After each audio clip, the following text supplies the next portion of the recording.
Le tableau blanc, tu sais, chez Joey et Chandler, ce tableau il change tout le temps. C'est une blague interne des équipes. Les dessins sont faits par une seule personne, Paul, l'électricien du plateau. Du coup, si tu revois la série, je t'invite à faire attention, c'est trop cool.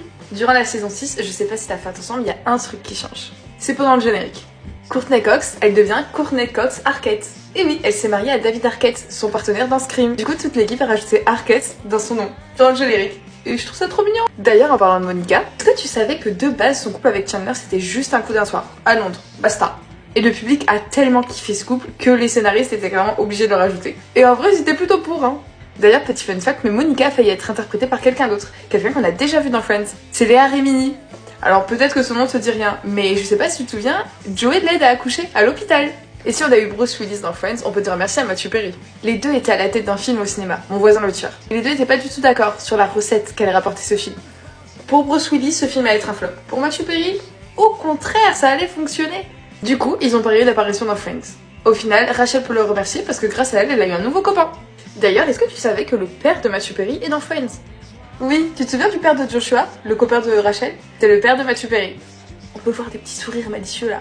En parlant de Joshua, tu savais que Joshua sortait réellement avec Jennifer Aniston. Tate Donovan et Jennifer Aniston étaient en couple dans la vraie vie. Sauf que quand leurs personnages se sont mis ensemble, dans la vraie vie ça allait déjà plus et ils étaient déjà en train de se séparer. Du coup ça devait être un peu gênant quand même. Tu te souviens de l'épisode où Joey il va à tout prix accrocher sa photo au pressing. Il y a déjà plein de célébrités à accrocher et il veut en être. Il y a même Harrison Ford.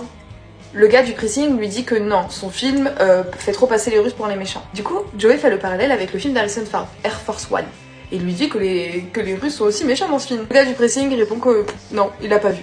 Mais fun fact, le gars du pressing est dans le film. Du coup, la vanne prend un tout autre sens. Les créateurs de la série adorent se cacher dans des scènes. Par exemple, on peut voir Martha Kaufman auditionner Joey dans un épisode. Ou alors être assise à côté de lui. Mais encore quand Chandler arrête de fumer, passe une cassette en boucle, et ben c'est la voix de Martha Kaufman. Ça c'est ma partie préférée, c'est les intros. Et j'en ai trouvé pas mal dans Friends, et en plus c'est des classiques. Déjà on a la scène entre Rachel et Ben. Jennifer Aniston n'était pas du tout au courant de ce qui allait se passer.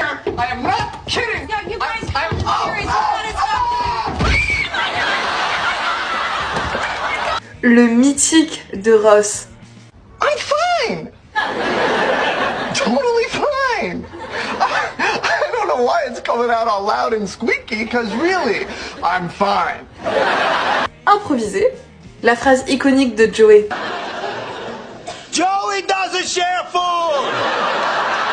Évidemment, le roi de l'impro sur le tournage, c'était Chandler. Une vanne sur deux était complètement improvisée. Merci d'avoir regardé la vidéo. N'hésite pas à t'abonner, commenter, liker. Mais surtout, dis-moi en commentaire si tu connais d'autres anecdotes de séries sur Friends ou sur une autre série.